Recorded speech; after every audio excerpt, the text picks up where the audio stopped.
56페이지.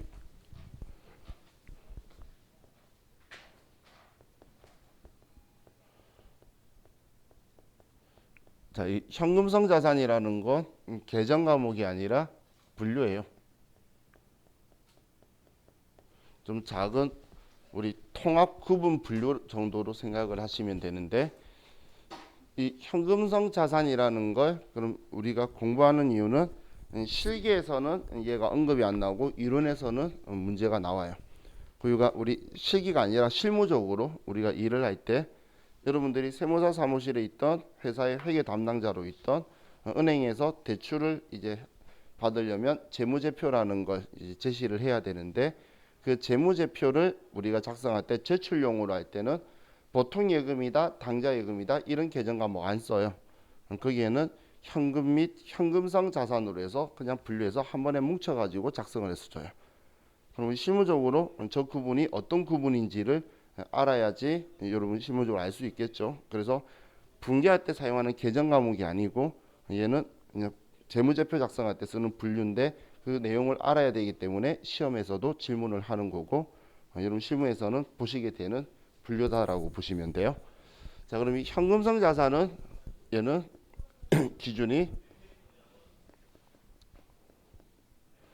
취득일로부터 3개월 이내에 현금화가 가능한 자산이에요. 현금화가 가능한 자산이고, 얘는 사용에 제한이 없어야 돼요. 자, 그래서 이 현금성 자산은 제일 중요한 기준점이 뭐냐면 취득일을 기준으로 한다는 게 제일 중요한 기준이에요.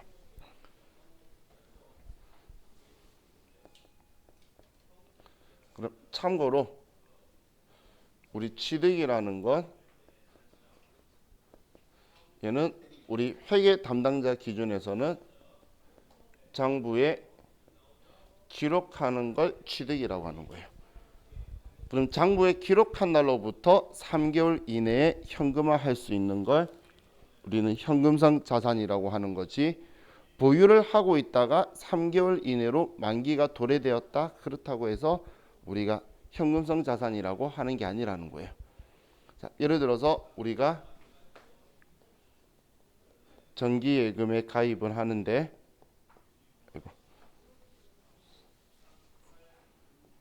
가입을 하는데 2020년 2월 1일 날 가입을 했어요. 자, 얘가 1년 만기예요. 그럼 우리는 2021년 12월 31일 날 우리 재무제표하고 장부를 정리를 하는 결산이라는 걸 할 건데, 이 시점 기준으로 만기가 한 달로 도래되었죠. 1년짜리니까 내년 1월 달 되면 한 달로 도래됐잖아요. 이런 경우에 현금성 자산으로 분류할 거냐? 이건 현금성 자산이 아니에요. 만기가 도래됐다고 해서 현금성 자산이 하는 게 아니에요. 왜냐하면 기준은 이날 기준이 아니라 이날 기준으로 3개월 이내 되는 거니까 취득일 기준으로 3개월이라는 거예요. 근데 예를 들어 정기예금에 가입하는데 만기를 2개월짜리나 3개월짜리를 가입했다면 그건 우리는 장부에 쓸 때부터 3개월 이내에 현금화할 수가 있죠. 그러면 우리는 현금성 자산으로 분류를 하는 건데, 우리 만기로부터 3개월 이내로 도래했다라고 해서 이걸 현금성 자산으로 분류하지 않는다는 거예요. 이런 건 그냥 금융상품이라고 부를 거예요. 단기 금융상품. 그리고 사용의 제한이 없어야 돼요. 만약에 사용의 제한이 있는 경우는 투자 자산으로 분류가 될 거예요. 우리 사용의 제한이 없어야 되지, 사용의 제한이 있게 되면 그거는 우리는 현금성 자산이 아니라 투자 자산으로 분류될 거라는 거예요. 그렇기 때문에 이 현금성 자산의 계정 과목으로는 당좌 예금이다, 보통 예금이다 이건 우리 지금 은행만 갈 수 있으면 바로 현금으로 찾을 수가 있죠. 그래서 우리 현금성 자산으로 다 분류가 될 거예요. 그런데 그 외 나머지 금융상품들은 취득일 기준으로 3개월 이내 현금화된다라고 여러분들이 그 부분만 기억하시면 돼요. 그래서 지금 56페이지에 현금성 자산의 대상에 보시면 전부 다 3개월이라는 글자가 있는 게 보이실 거예요. 근데 그 3개월 앞에 수식어가 다 취득이라는 표현이 적혀 있죠. 그래서 취득한 날로 기준으로 3개월 이내 현금화할 수 있는 우리 금융상품들도 다 현금성 자산이다라고 분류를 한다라는 거예요. 그래서 기준은 우리는 취득일이라는 기준을 여러분들이 기억을 하셔야 돼요. 지금 우리 교재 아래쪽에 보면 PG에 적혀 있는데 프로그램에 현금성 자산 계정 과목 없다고 가정한다. 계정 과목 아니니까 얘가 없는 거예요. 그래서 얘는 신경 안 쓰셔도 돼요. 자, 그럼 이제 58페이지로 가서 현금과 부족 계정 과목을 좀 보도록 할게요.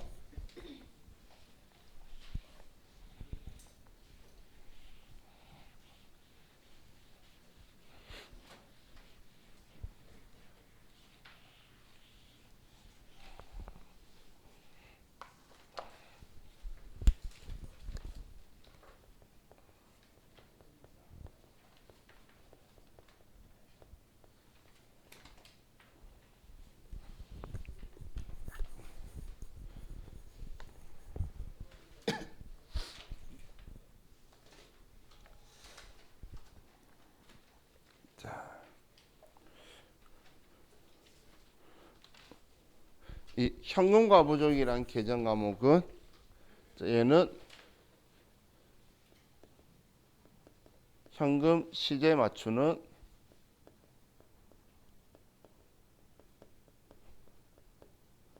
임시 계정이에요. 현금 시제를 맞추는 임시 계정이다라고 보시면 돼요. 그럼 현금 시제 맞추는 임시 계정이라는 말은 뭐냐면 현금 잔액이 안 맞는 거예요. 잔액이 안 맞는데 그때 현금이 과잉 많거나 아니면 현금이 부족 작은 경우에 이를 가지고 일단 장부의 상이 현금 잔액하고 실제 내 금고에 있는 우리 회사 금고에 있는 현금 잔액하고 일치시켜야 되겠죠.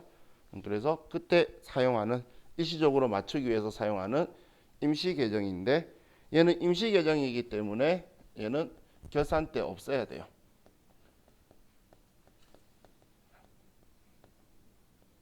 자, 결산 때에는 얘를 제거해서 정리해야 되는데 결산 때 정리해서 제거해야 된다라는 거를 우리가 표현할 때 미결산 항목이라는 표현을 써요.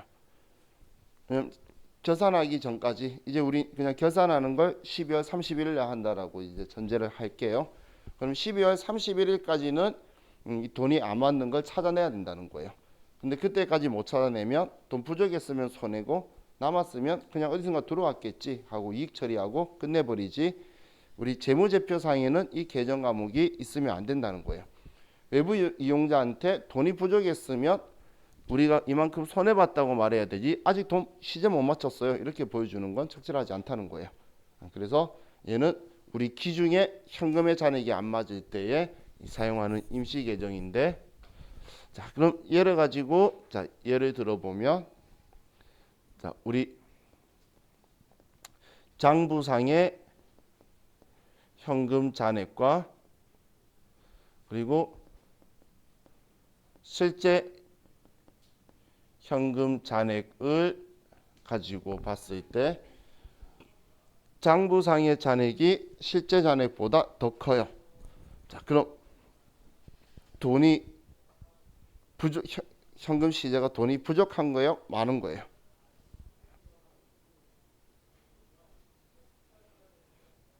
한글이 제일 어려워요. 우리가 일반적으로 나 숫자 싫어요 그러는데 사실 저도 숫자를 안 좋아해요.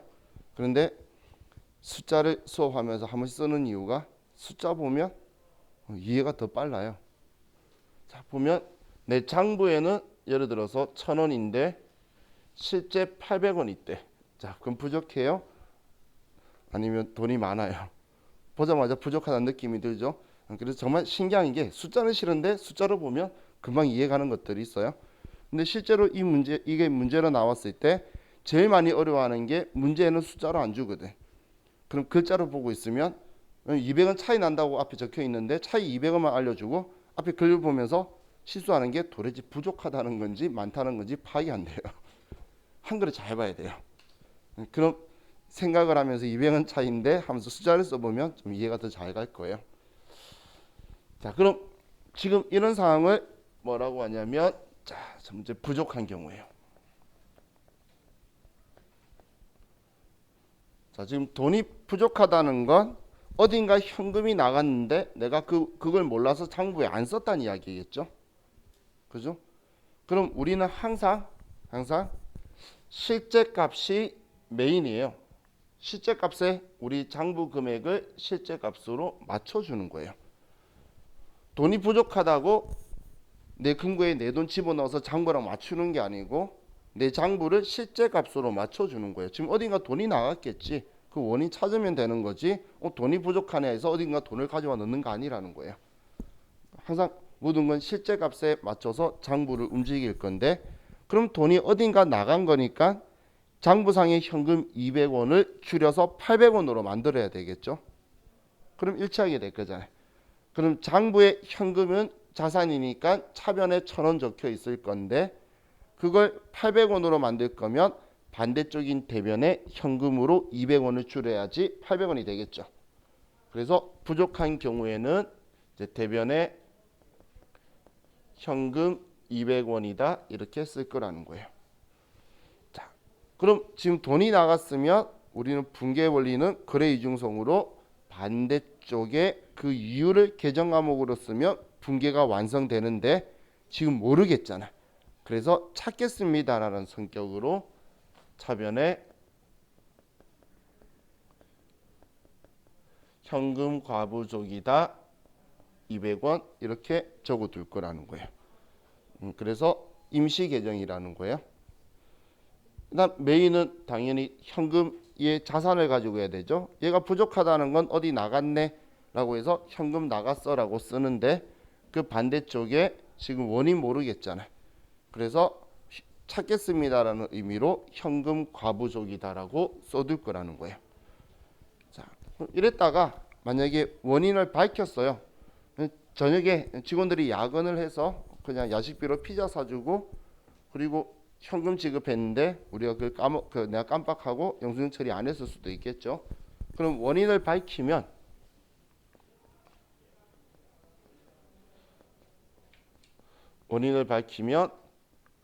우리는 이 현금 과부족 계정 과목을 이제 지워줄 거예요. 그럼 지우려면 우리가 할 수 있는 회계상의 작업은 반대쪽에 그 금액을 전부 다 써주는 거예요. 반대쪽에. 그럼 우리가 부족할 때에 현금 과부족 이 임시 계정 과목을 차변에 적어뒀죠. 그럼 얘를 반대쪽인 대변에 쓰면 이제 이 현금 과부족은 지워질 거라는 거예요. 그럼 대변에 현금 과부족 200원이다 라고 써서 지금 한 행동은 얘를 이쪽으로 써서 지금 제거한 거예요. 장부상의 잔액을 없애버린 거예요. 반대쪽에 쓰면 그 금액을 다 쓰면 장부에는 지워질 거니까. 그럼 이제 차변의 반대쪽에는 이제 우리가 찾은 이유를 써줄 거예요. 그럼 그 이유가 직원들 방금 야식비라 그랬죠. 자, 오늘 또 처음 보는 계정 과목 어제 구경은 했어요. 우리 기업이 회사가 직원들에게 뭔가를 해주면 우리 일상생활에 그걸 복리후생이 좋은 회사다 이러죠. 계정 과목으로도 복리후생비라는 계정 과목을 쓸 거예요. 그래서 차변에 복리후생비다 200원 이렇게 이제 원인을 찾으면 이 계정 과목 써두는 거예요. 그럼 실제적으로 처음부터 알았을 때는 피자값 주고 복리후생비라고 적어뒀을 건데 근데 그걸 내가 몰라가지고 일단 찾겠다라고 현금 과부족 적어뒀다가 원인을 밝히면 지우면서 얘 계정 과목으로 바꾸는 거예요. 이렇게 계정 과목을 바꿔주는 행동을 우리는 대체한다라고 해요. 이제 계정 과목 바꿔주는 거. 지금 이 계정 과목을 이걸로 바꾼 거랑 똑같은 거죠. 얘를 지우면서 얘로 이제 바로 잡아 넣었잖아요. 그럼 계정 과목 바꾸는 걸 대체한다라는 표현을 쓸 거예요. 자, 그럼 만약에 원인을 밝히면 이렇게 할 건데 결산일까지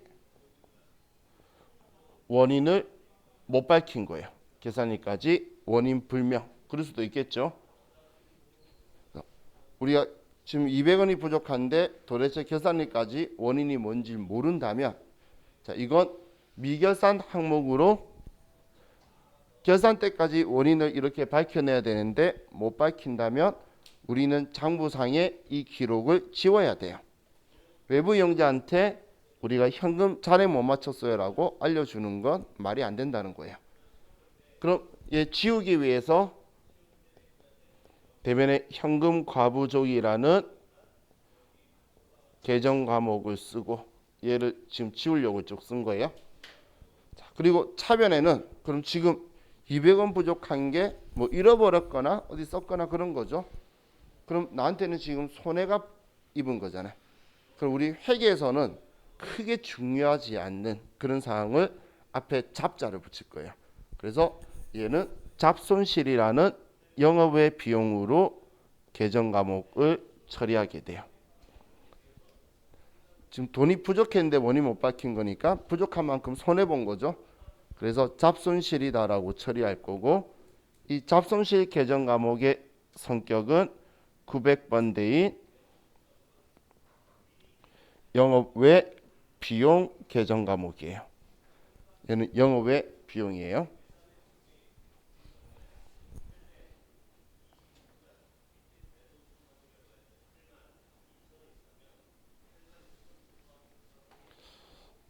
자, 우리 회계에서는 잡자라는 거 잘 써요. 잡손실, 잡이익, 아르바이트 비용은 잡급 뭐 이런 표현을 좀 잘 써요. 의미가 크지 않는 거다라는 거고 지금 제가 여기에 900번대 영업외 비용이라고 적어 드린 거는 사실 잡손실을 알면 계정 과목은 저거 하나밖에 없어요. 그럼 선택하는 건 아닌데 시험 문제에 나왔을 때 결산 때나 이때 나오면 영업외 비용 중 적절한 계정 과목을 써라 이렇게 나와요. 그러면 걔가 얘구나라고 생각하시면 되는데 잡손실 생각했다가 영업외 비용 다른 계정 과목인가 이렇게 생각하시는 분이 한 번씩 있어요. 그래서 얘가 걔다라고 제가 이제 적어 드린 거예요. 자, 지금은 이제 우리가 부족한 상황을 가지고 있는데 자, 이 현금과 부족은 임시 계정이기 때문에 차변, 대변 뭐 이런 거에 대한 정체성이 없어요. 왜냐하면 마지막 재무제표에 남을 애가 아니거든. 그래서 정체성 없이 임시 계정으로 쓰는 건데 분류는 장부상의 자산으로 되어 있어서 자산 지금 챕터 당좌자산 챕터에서 보고 있지만 얘는 자기 마음대로 생기는 애예요. 자, 그래서 이번에는 반대로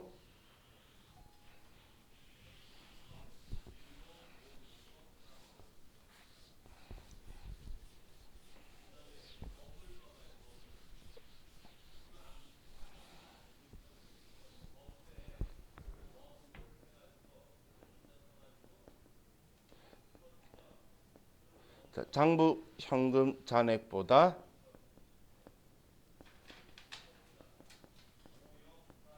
실제 현금 잔액이 더 큰 거예요. 그렇다는 건 장부상의 잔액이 예를 들어 800원인데 실제 금고에 봤더니 1000원이 있는 거예요. 사실 현실적으로는 돈이 모자란 것보다 돈이 남는 게 진짜 큰일이죠. 그죠? 요즘 우스갯소리로 격리사무원이 편해졌다라고 말하는 이유 중에 한 개가 회사에 돈을 안 두고 있어서 편해진 거예요. 옛날에는 회사에 다 금고에 돈을 두고 있었기 때문에 그 돈 진짜 싫었어요. 사장님이 아침에 오면 언제 사무실 왔다 갔는지 쪽지 하나 붙어 있어요. 돈 빼가고.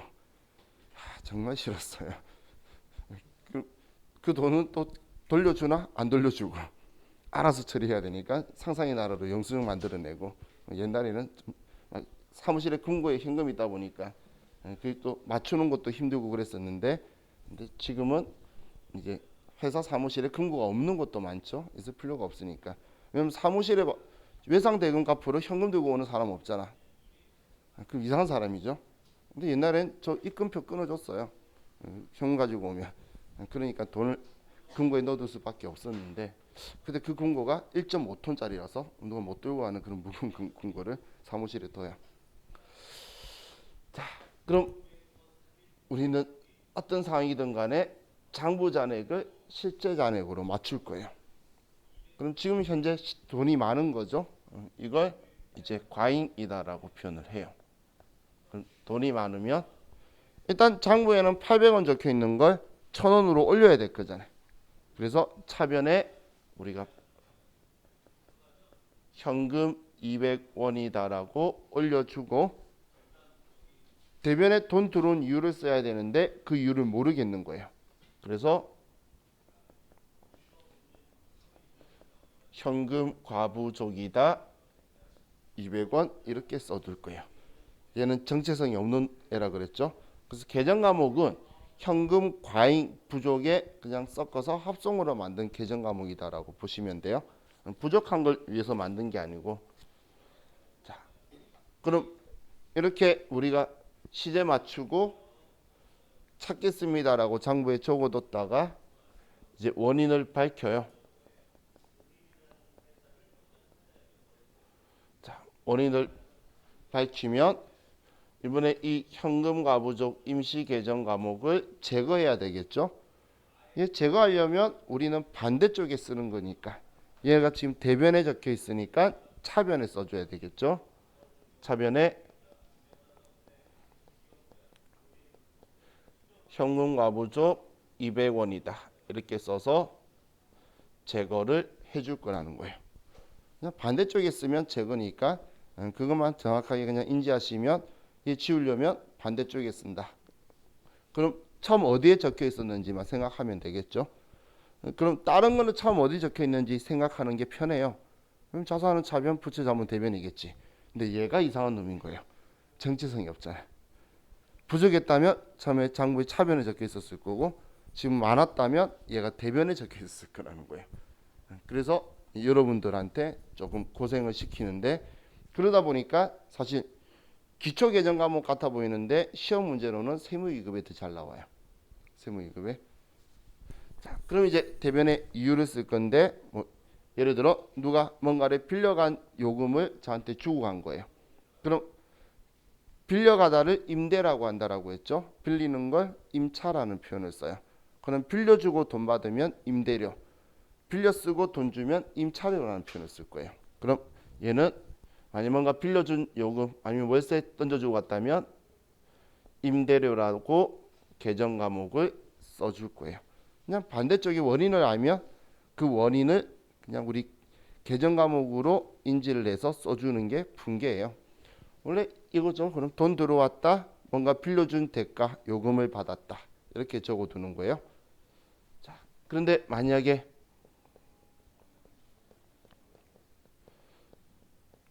결산일까지 원인을 밝히지 못한다면, 왜 못 밝히면 그래도 우리는 얘를 지워줘야 되니까 차변에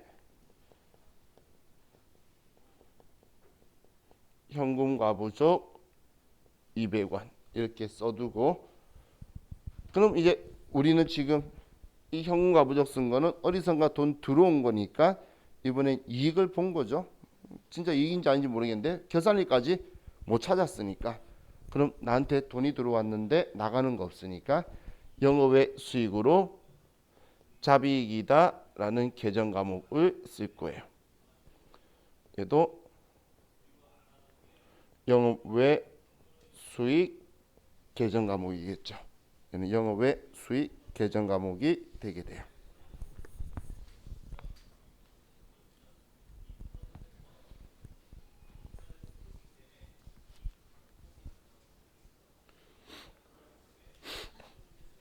자, 지금 제가 쓴 게 이제 우리 장부의 현금 과부족이라는 이 계정 과목에 대해서 제가 설명을 드렸어요.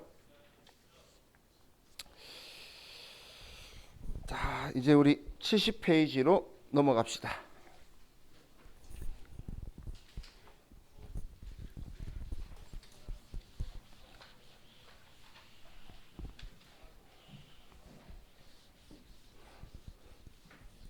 자, 이번 주말에 제가 오늘부터 이제 공부를 조금씩 하자라고 했죠. 그래서 지금 저하고 수업 내용은 이회독이 돌 거라고 생각하시면 돼요. 지금 이 파란색 책 가지고는 지금 이때가 제일 힘들어요. 왜냐하면 회계는 회계 원리라서 이런 일정한 원리가 있어요. 그럼 회계 원리는 항상 여기에서 뭔가 사건이 발생을 하면 반대쪽이 일어나게 되어 있어요. 근데 지금 우리는 이 부분에서 이렇게 가고 있어서 반대쪽을 모르는 상황이기 때문에 엄청 어려워요. 제가 뭔가를 이야기할 때마다 계속 반대쪽에 대한 부분에 대한 이야기를 설명을 하니까 하나만 설명하는 게 아니라 두 개 정도를 계속 같이 설명하게 돼서 힘들어요, 처음에. 근데 지금 이번 주하고 다음 주가 제일 힘든 시기예요. 이번 주도 오늘, 어제까지는 별로 힘 안 들었잖아요. 그죠? 근데 오늘하고 다음 주가 힘든데 이때를 잘 못 이기시면 안 돼요. 그럼 우스갯소리로 지금 처음 한 바퀴 돌 때 동안 이걸 못 이기면 이기는 보는 길이 아닌 거예요. 왜냐면 어디 가도 못 하기 때문에. 근데 한 바퀴 돌고 나서 이제 우리 분홍색 책 드린 거 있죠?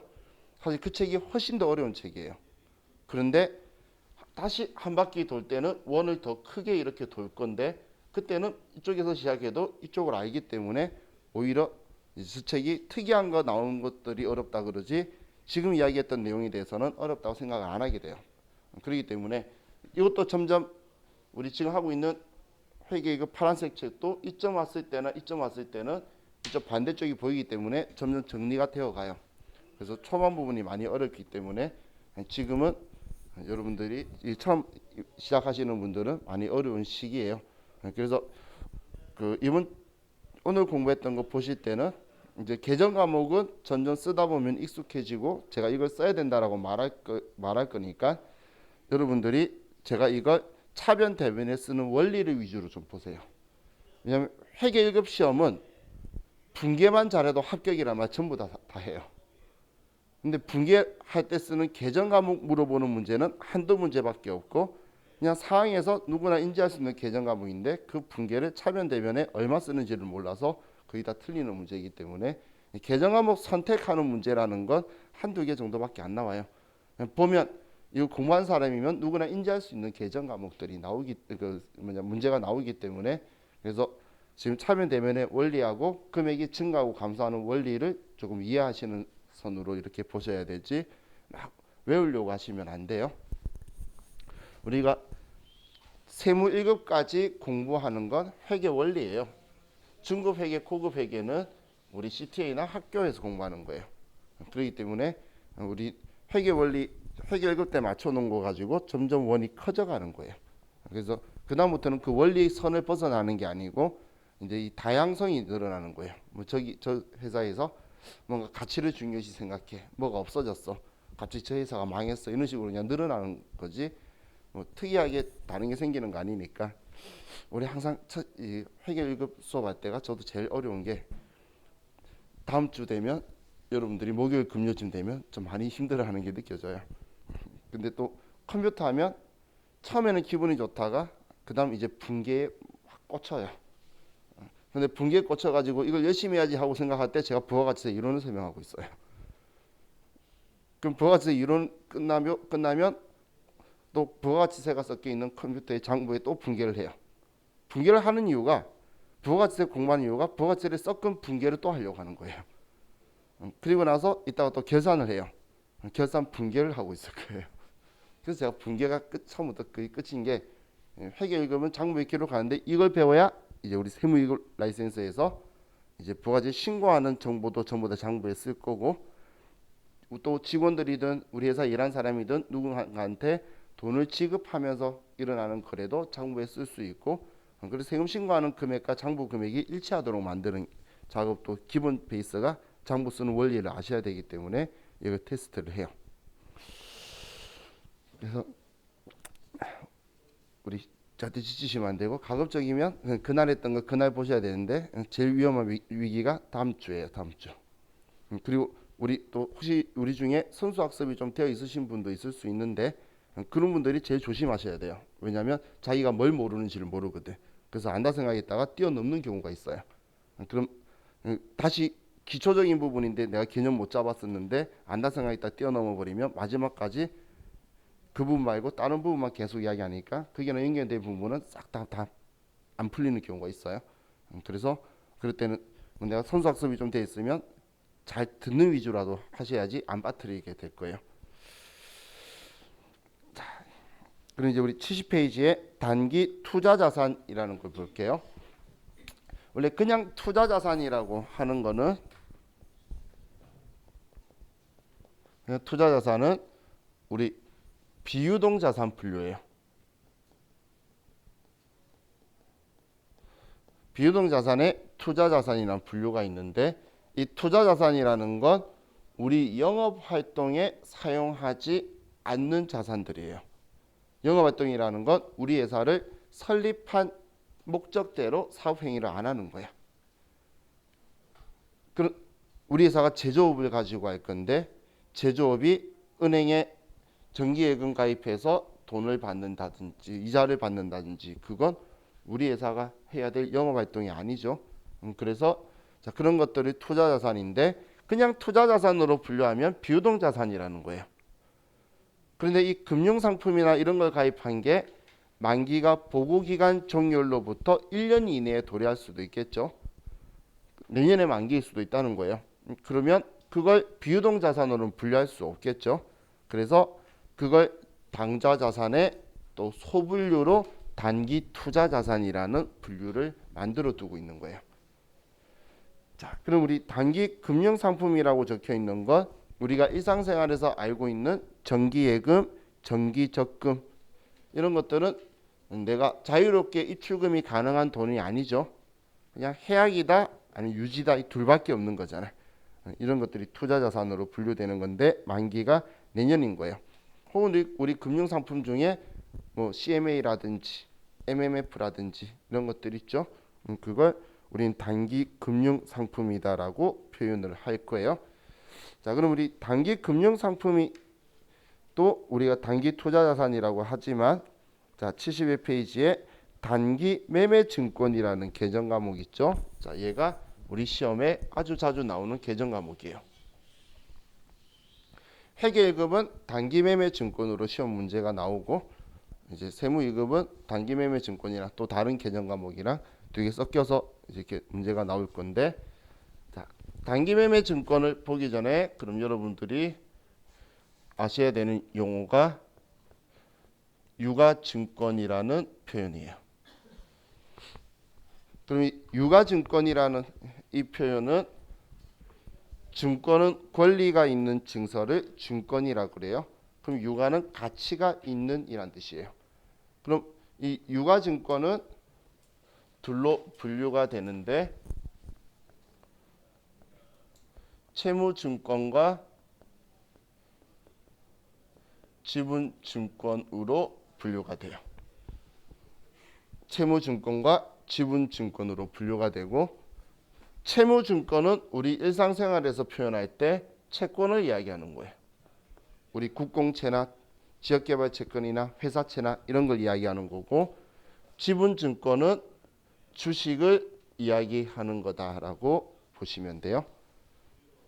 자, 그럼 우리 채무증권도 유가증권이라고 하고 지분증권도 유가증권이라고 하는데 자, 그럼 지금 우리가 공부하고 있는 이 자산 챕터에서 왜 유가증권을 공부하냐면 우리 회사가 유가증권 채권이나 주식을 샀을 때 어떤 개정 과목으로 장부의 차변에 왜냐면 유가증권 재산 샀잖아.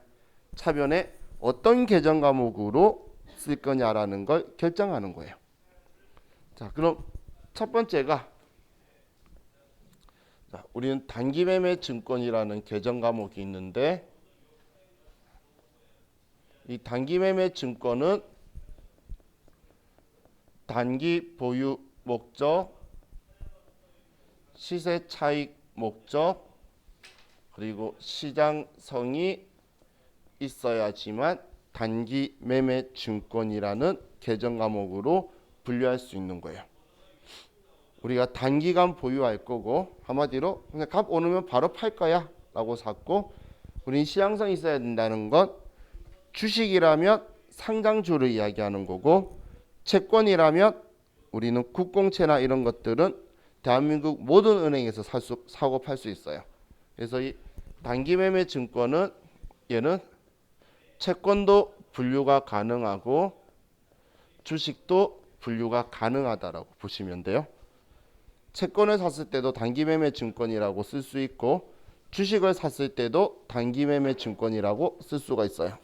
자, 그래서 나중에 지역개발 채권 샀을 때 단기 매매 증권 쓰기도 할 거예요. 일반적으로는 주식이 많지만. 다음 두 번째는 만기 보유 증권이라는 계정 과목이 있는데 이 만기 보유 증권은 만기까지 보유할 의사가 적극적이고 우리 회사가 능력을 보유하고 있어야 돼요. 책이 없어요. 자, 그럼 만기 보유 증권은 우리가 만기까지 보유할 의도가 적극적이고 능력이 있어야지 만기 보유 증권이라는 계정 과목으로 쓸 수가 있는데 이 계정 과목 이름에서 볼 수 있듯이 만기까지 내가 있을 거라고 하죠. 그럼 주식의 만기가 있을까요? 주식의 만기는 그냥 우스갯소리로 망할 때지. 그죠? 아니 주식의 만기가 없겠죠. 그래서 얘는 채권만 분류가 가능해요. 채권만. 주식은 만기 보유 증권이라고 사왔는데 쓸 수가 없어요. 채권을 사왔는데 그 사왔을 때 3년이나 6년 동안 내가 만기까지 우리 회사가 보유하겠대. 이런 경우 있어요. 여러분들이 나중에 회사 갔는데 조달청에 입찰하고 하는 회사 갈 수도 있겠죠. 그럼 그런 회사는 지역개발 채권 보유 라인이 어느 정도 돼야지 되는 것들이 있어요. 그러면 사장님들 사면 이거 팔면 손해보거든 항상. 그러면 왜 손해보고도 그냥 만기까지 놔두는 거지. 어차피 이자는 나와요. 그래서 얼마 안 돼서 그런 거지. 그때 만기 보유 증권 쓸 거예요. 또 우리 실무에서 제일 많이 쓰는 죄송해요. 얘보다 지분법 적용 투자 주식이라는 계정 과목이 있는데 얘는 우리 기업의 영향력을 행사할 목적으로 취득한 유가증권을 지분법 적용 투자 주식이라고 할 거예요. 그럼 이 지분법 적용 투자 주식은 어느 특정 기업에 영향력을 행사하려고 하는데 돈 빌려주고 영향력을 행사할 수 있을까요? 돈 빌려주고 영향력 행사할 수 있으면 대한민국 은행이 최고 갑일 거예요. 그죠? 말이 안 되죠. 그래서 얘는 주식만 이 계정 과목으로 분류가 가능해요. 주식만. 그리고 마지막으로 매도 가능 증권이라는 계정 과목이 있는데 매도 가능 증권이라는 계정 과목은 위 계정 과목 분류 외 모든 유가 증권을 다 쓸 수 있어요. 한마디로 단기 매매 증권으로 분류할 수도 할 조건이 딱 맞지가 않고 만기 보유 증권으로 분류할 특성도 적절하지가 않고 또 지분법 적용 투자 주식으로도 그런 목적이 아닌 거예요. 그냥 우스갯소리로 왜 샀는지 모르겠어. 혹은 그냥 투자 목적으로 샀대. 그렇다면 매도 가능 증권이라는 계정 과목을 쓸 거예요. 실질적으로 실무에서는 제일 많이 쓰는 계정 과목이에요. 그럼 이 매도 가능 증권은 이것도 아니고 저것도 아닌 것들을 다투기 때문에 채권도 가능하고 주식도 이 계정 과목을 쓸 수 있다라는 거예요. 그럼 원칙적으로는 이 유가증권은 우리 기업이 가지고 있게 되면 영업활동하고 관련이 없겠죠. 주식이나 채권을 제조업이 왜 사야 돼? 정말 특이한 경우를 제외하고는 없기 때문에 투자자산으로 다 분류가 돼야 되는데 그럼 얘네들이 전부 다 투자자산으로 가야지 정상인 건데 근데 이 단기 매매 증권은 투자자산으로 분류가 안 돼요. 단기 투자자산으로만 돼서 얘만 여기에 단독으로 떨어져 있는 거예요. 나머지는 투자자산에 보여야 되는데 얘네들이 회계일급에는 특성만 물어보고 분개하는 거로는 잘 안 나오는데 세무 2급에서는 얘를 좋아해요. 시험에서 얘가 회계 1급이 가장 좋아하는 계정 과목, 얘가 세무 2급이 좋아하는 계정 과목, 얘가 세무 1급이 좋아하는 계정 과목, 얘는 아무 급수도 좋아하지 않는데 이론에 한 번씩 등장하는 계정 과목이에요. 우리 기업회계 기준서 6장이 아니고 8장에 엉뚱한 곳에 붙어가지고 항상 말썽을 일으키는 계정 과목이라서 그럼 지금은 이 분류 정도만 보면서 지금 우리 책에는 그래서 앞에 여러분들 책 뒤 막 돌릴 때 제가 없어요 라고 말한 이유가 지금 우리는 당좌자산 보고 있잖아요. 얘네들은 투자자산 쪽에서 언급을 하는데 근데 얘가 투자자산으로 갈 수가 없는 계정 과목이라서 지금 당좌자산에서 단기 투자자산으로 해요. 일단 계정 과목 이름 보니까 단기 적혀 있잖아 대놓고. 그럼 비유동 자산으로 갈 수가 없죠. 그죠? 자, 그럼 이 단기 매매 증권을 시험에서 왜 물어보냐면 얘만 이상한 성격을 가지고 있어서 물어봐요. 실무에서 여러분들이 회사 갔는데 장부를 열어봤는데 단기 매매 증권이라는 계정 과목이 적혀 있죠. 그럼 엄청 기분 좋아해야 돼요. 왜 단기 매매 증권이 있으면 기분 좋아해야 되냐면 그 회사는 장부를 지 맘대로 쓰는 거예요. 그냥 사장님이 현금 잔액만 맞추기를 원하고 통장 잔액만 맞추기를 원하는 회사지 계정 과목은 절대 안 따지는 회사인 거예요. 실무에서는 못 봐요. 못 보는 게 정상이에요. 보면 그 회사 장부는 신기한 거예요. 엄청 기분 좋아해야 돼요. 내가 뭘 쓰든 간에 아무도 신경 안 쓰는 거예요. 계정 과목을. 실무에서는 이거밖에 안 보이실 거예요. 이거밖에. 그럼 얘는 지금 우리 시험용 계정 과목이에요. 근데 시험에서 매우 잘 물어보기 때문에 이에 대해서 여러분들이 잘 아셔야 되고 그래서 제가 중요한 거라고 표현을 했어요. 자, 이 단기 매매 증권은 우리 쉬었다가 다음 시간에 설명합시다. 쉬었다 할게요.